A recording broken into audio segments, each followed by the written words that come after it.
Aš žinau, tu žinai ir tavo kaimynas žino, jog nereikia galvoti, ką apie tave galvoja kiti. Visi tą žino, bet toli gražu ne visi sugeba priimti į vidų. Labai gerai atsimenu, kaip dar iki 9 klasės bijodavau praeiti pro mokyklos koridorius, nes žinojau, kad tam tikri sutikti vaikai šaipysis iš to, kaip aš rengiuosi. O rengiausi tuo metu aš panašiai kaip dabar, iš esmės labiau tradiciškai berniukiškai negu tradiciškai mergaitiškai. I am so sorry, kad tik išrinktiesiems tenka pamatyti mane su suknele. Kaip bebūtų, aš puikiai atsimenu tą jausmą, nežinau, ką tie žodžiai ten aš įsivaizdavau mano gyvenime turėjo pakeisti, pasišaipimai ir panašiai, bet atsimenu, koks baisus tai jausmas ir nejaučiau šito jausmo, jau kokius minimum 15 metų.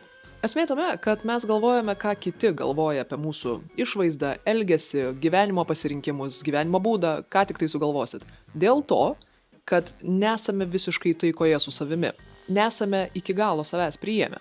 Ir kartais savęs priėmimas nėra tai, ką jūs įsivaizduojat.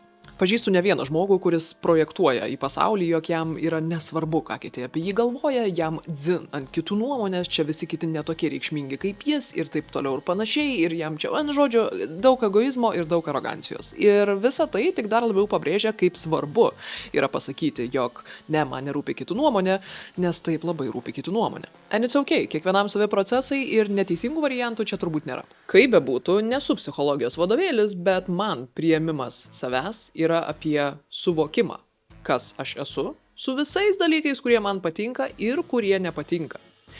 Ir pasakymas, štai taip yra, and it's okay.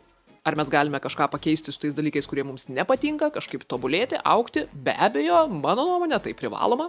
Bet net ir tobulėti gali būti sunku, jeigu iki tol nesate priėmę, jog apskritai taip yra ir tai yra okei. Tai nėra pasaulio pabaiga, tai nėra blogai, tai jūsų nedaro mažiau vertu meilės, rūpesčio, priėmimo ar kitų dalykų.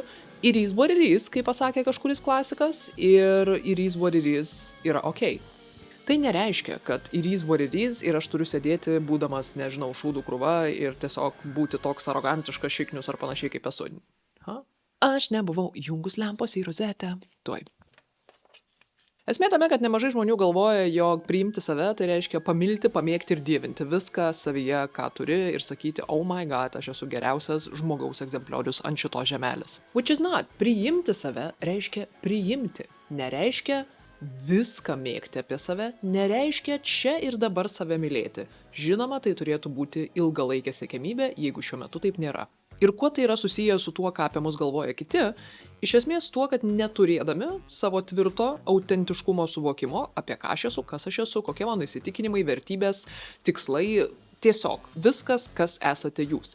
Ir nesugebėdami to priimti, mes neturim kito pasirinkimo, tik būti plonų stebeliu, kuris yra blaškomas į kairį, į dešinį, į viršų, į apačią ir įstrižai viso to, ką mums apie mus sako aplinkinis pasaulis. Tai aišku, kad jums rūpi, ką apie jūs galvoja kiti, jeigu jūs patys gerai nežinote, kas esat. Į kągi daugiau remtis? Todėl nieko keisto, kad egzistuoja krūvos žmonių, kurie nėra taikoje su savimi ir nėra savęs priėmę ir visiškai savęs nemyli ir elgiasi, rengiasi bei visus sprendimus gyvenime priiminėja pagal tai, ką apie tai pagalvos visi, tik ne jie patys. Esmė tame, kad savęs priėmimas yra pirmasis ir būtinas žingsnis į pasitikėjimą savimi, į meilę savo, į laisvę gyvenime, į prasmingą gyvenimą. Ir tai visiškai nėra susiję su tuo, ar jūs ypatingas, ar išskirtinis, ar nori tokiu būti, taip toliau, visi. Aš nebejoju, visi nori būti savimi ir elgtis taip, kaip jiems atrodo teisinga. Kai kurie dėja gyvenime dar net nėra priėję iki taško, kur pagalvotų, ko jie nori. Vis galvoja, ko nori kiti.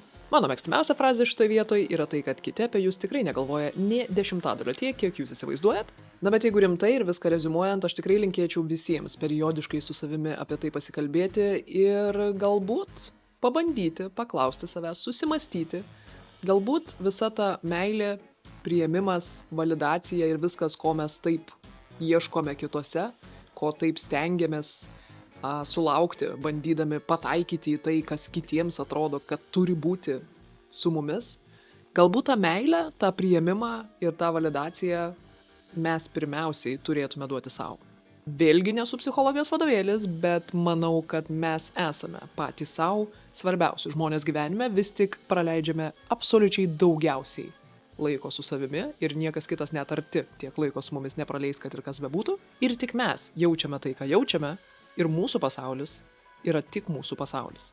Tai kodėl pirmiau to ryšio priėmimo, meilės ir visų kitų pozityvių dalykų, nesukūrus su savimi. O kai tai pavyks, grįžkite iš tą video ir komentare parašykit, ar vis dar labai svarbu, kad kažkas apie jūs pagalvojo kažką negero. Ačiū, kad atėjote į mano TED Talką, iki kito karto.